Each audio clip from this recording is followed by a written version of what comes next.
All right, thank you for joining us today. I would like to welcome my guest, Roxy Ndebumadu. She's a golfer, a councilwoman, and works at Microsoft, and is a good friend. I'm looking forward to this conversation. And I want to turn it over to you, Roxy. For those of you in the audience who don't know you, kind of give us a bit about your background, where you come from, and what it is you do.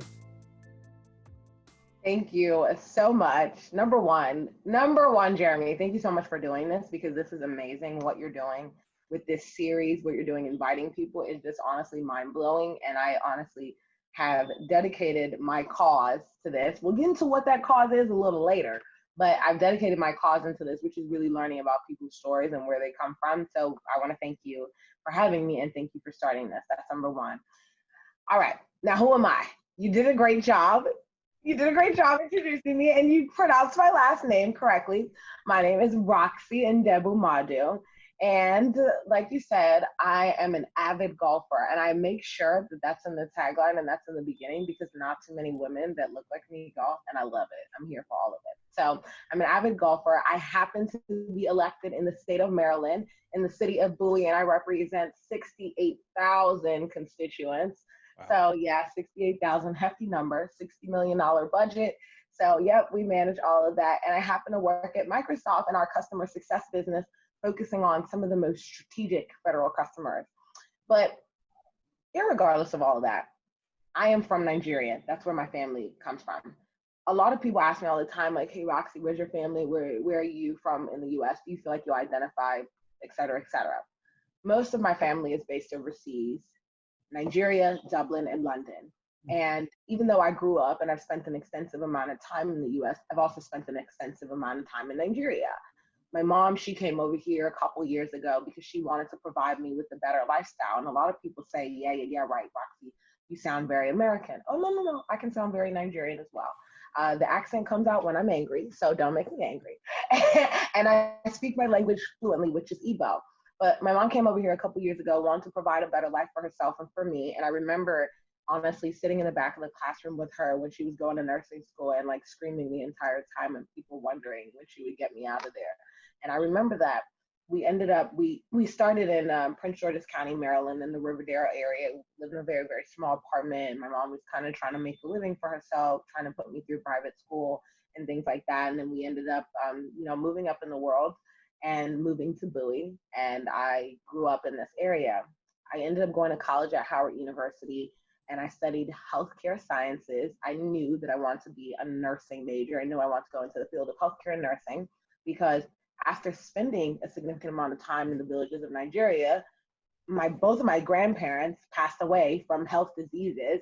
And so I saw that in this specific community, there were a lot of health issues that were prevalent in a particular community that looked a certain way. So I wanted to go to school for that. After college, I was like, this is not for me. I was like, this healthcare thing, it's great, but it's not for me. That's not where I'm going to make my impact. So I pivoted and I went in the space of technology. Let me tell you why though. Because after you spend a lot of time in the villages of places like Nigeria, and if you've been to like Kenya or Morocco or other places like that, you'll see the significant villages in there. You'll see that there's certain infrastructure issues. There's certain issues with access to broadband. You know this by where you work. And so because of that, I said, no, I really want to go into technology, because I want to create opportunity for people. I want to give them access to things that they don't have access today, to create a better life, and things that I wish that I would have had when I was younger. And so I pivoted into technology, and now we're here.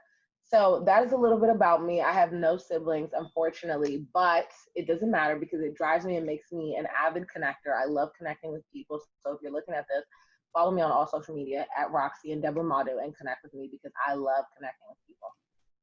Wow, that's pretty interesting. Yeah, I have had the pleasure to visit Zambia and Malawi and get a feel for countries that are in, a different situation than what you see in the United States. Water, no road infrastructure. And as you mentioned, my agency does a lot of work over there doing development. So so you said because of that, you wanted to get in technology. How does that work in a country like that with little infrastructure? How does that bring more opportunity?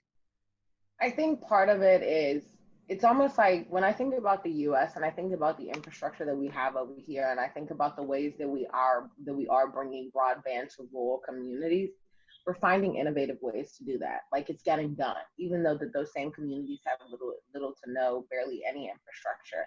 And so I think what I see in Africa, because I had the pleasure of going to Kenya at the end of January this year, and I had to come back because of COVID. But when I was in Kenya, I saw the kind of same thing is that there's a lack of knowledge of how do you do these things. There are so many smart and talented individuals over there, but at the end of the day, we don't know what we don't know. I mean, here in the US, we're so blessed because we have knowledge at our fingertips. Like if there's anything that you want to find out, I'm pretty sure you can find it out. So one way or another, whether it's through Google, whether it's through Bing, whether it's through somebody in your network, somebody you know, somebody you have access to, you can go down to a library at a school and hit the research lab or whatever, but you can find that information. In Africa, there are not a lot of people that have access to that information to even know where to start. So it takes a lot of people like you and me that have that knowledge, that have those connections, that understand, okay, this is where their environment is today. What are the tools and access at our fingertips and what we can help them do right now with where they are today? And then what's that roadmap that we can help them develop so that they can get there and have a plan and as to how they're tracking to get there. And so I think it's really honestly the most basic thing. It starts with that knowledge that they just don't have over there. That makes sense. Yeah. I mean, I love how I've seen you participate in different communities that do great things in educating in those areas. And I agree with you. There is a huge lack of knowledge, right? That's whether it's technology or otherwise, right? Just even how to start a business or how to Yeah. leverage the capital to begin a business or the services that are available through various entities like World Bank or others that will provide you, methods to get a business up and going. So that's very interesting. So, okay, I can see why you would want to work in IT. How would you decide what to do in IT? So luckily, thank you, Microsoft, if you're watching. I didn't decide, they decided for me. So Microsoft, when you come into Microsoft at a certain time in your life, Microsoft kind of tells you what you're gonna do. You don't get to tell them. It's kind of like, this is your offer. Do you want to do it or not? And for somebody like me who comes from a background like myself of poverty and just not really a lot of opportunity and parents who are not familiar with the corporate environment and that kind of structure, you don't tend to pass up on opportunities that present themselves no matter what they look like. And you learn, and this is what I think that I have learned at Microsoft, you learn to take it and then turn it into something else and make it your own, which is what I have done. So the real thing is that I didn't get a chance to choose. If I had to choose today, right now, from where I'm sitting, and we've talked about this a little bit, I would really focus on AI and the ethics of AI because I think as as a civil servant from where I am today, number one, I see how much we don't know about AI in that arena and how there's such a deep disconnect between the community and technology. So that certain sense of transparency just is not there fully and it needs to be. And then number two, there's a lot of bias that goes into AI, no matter whether it's the person that's creating the algorithm, no matter if it's the person that is creating the system, whatever, there's a lot of bias that goes into that. So for me, if I had to choose today, I would go into focusing on the ethics of AI and the sustainability of AI and helping people understand and have a better relationship with AI. I think the public looks at it and the way that it's been marketed is AI is here to replace you. And that's just not the case. It's actually here to take us to the next level and help us do things so much more efficiently. But I don't think that people have that relationship with technology to even begin to understand AI. That's a good point.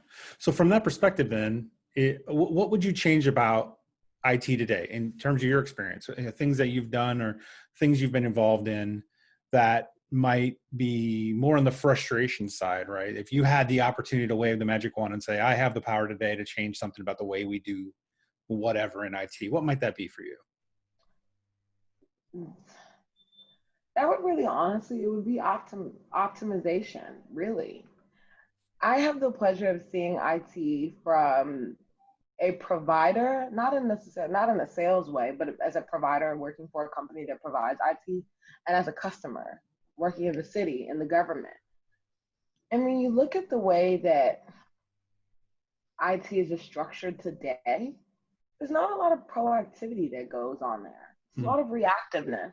It's more so when something breaks, let's figure out how to fix it and let's figure out the quickest and cheapest option, as opposed to what are the things that we're solving for. Like, for example, here in the city, one of my biggest initiatives and one of my biggest focuses is smart cities, making sure that we get our city to this place where it's 100% a smart city, and we're optimizing or delivering a certain level of city services through that technology.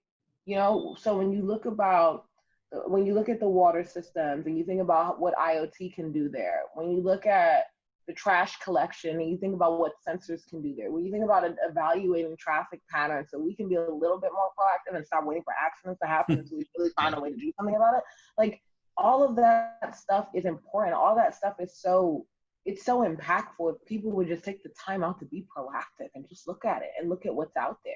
But I think the way that IT is structured today is very reactive, where something happens, somebody draws attention to it, then a bunch of eyes start poking around, and then something happens. And then oftentimes, because you don't have a lot of time, it might not be the best solution because you're trying to rush to get it done. Mm-hmm. And so that's kind of like what I see from today that I'm looking at, that I wish was different about IT a little bit.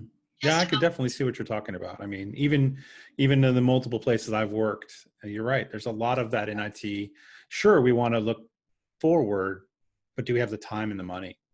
Usually is the two things that kill us. Exactly. Interesting. So where do you see yourself heading into the future, whether it's within this area of IT or whether I like that concept of Roxy, AI ethics expert? I mean, where are you trying to head in your career in this respect? I am, that's a loaded question because I'm very much the type of person that shoots for the stars. And I honestly, a lot of people ask and they're like, you're kind of crazy in this facet, where I believe that life happens the way that it's meant to happen, and you just start to put yourself out there and things start to come your way or opportunities start to present themselves. I think that where my life is going, it's going more on the route of two things: societal impact in the sense of repairing the relationship between IT companies and the community, as well as the community's relationship with technology. So whether that's in the realm of AI ethics, I didn't tell you about my other obsession, which is cyber warfare. Don't get me started about that, because that's a big deal. And I don't think that we pay enough attention to that as we should. I don't think that we operate in like, people think about security and they're like, it's just secure. It's not that big. It's a big deal. It is a big deal. Mm-hmm. And I think because it may have not happened to people individually, they don't understand how big of a deal it is. And so I find myself beating this horse where I'm like, security, security, security. And people are looking at me like, this woman is crazy, be quiet. Like, we get it, but you don't really get it.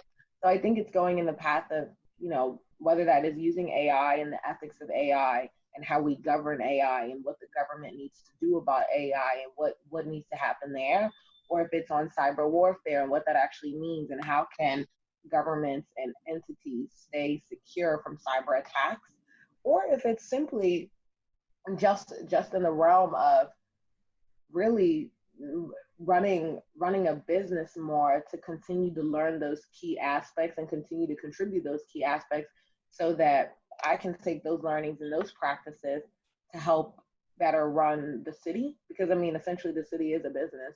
We generate a revenue to provide services, so it's still a business. So I see it going in any of those routes from a professional perspective. But of course, in the aspect of the community engagement, I will continue to grow in that area because I'm just a community activist that way. Like, I'm very passionate about advocacy. That's what's important to me. And it's mainly, a lot of people, like, I hear this saying a lot where people start to say, talk to somebody about what's happened in their past and you'll find out the things that really drive them and what they're most passionate about. Advocacy is a big deal for me because that's something that I wish that I would have had growing up that I just did not have. I didn't have advocacy. I didn't really, my parents were just not really in the picture. I didn't really have a lot of family in this area. People were just not there. And so I'm very passionate about being there for others and showing up because people didn't show up for me. And so I think in the sense of the community and the activist part in the community, I'll continue to grow there, whatever that looks like, wherever that takes me, we'll see. But for the most part, it's really just making sure that I do right by my constituents today during my 4-year term that's up in 2023 and making sure that we can take our city to the next level. Well, that's fantastic. So as we come to a close today, are any final thoughts that might be kind of encouragement to others who might want to get into IT, but they don't know how to do it? I honestly would say go for it. Like, you just can't. I really want to be the person that helps people shift their mentality around what they think is possible, because I was one of those people who didn't know what was possible and also thought that nothing was possible. And here I am today. I'm 27 years old. I'm elected. I'm, a leader at Microsoft. I'm doing all these great things and all these wonderful, amazing things. However, I never imagined myself getting here when I was at that other place in my life.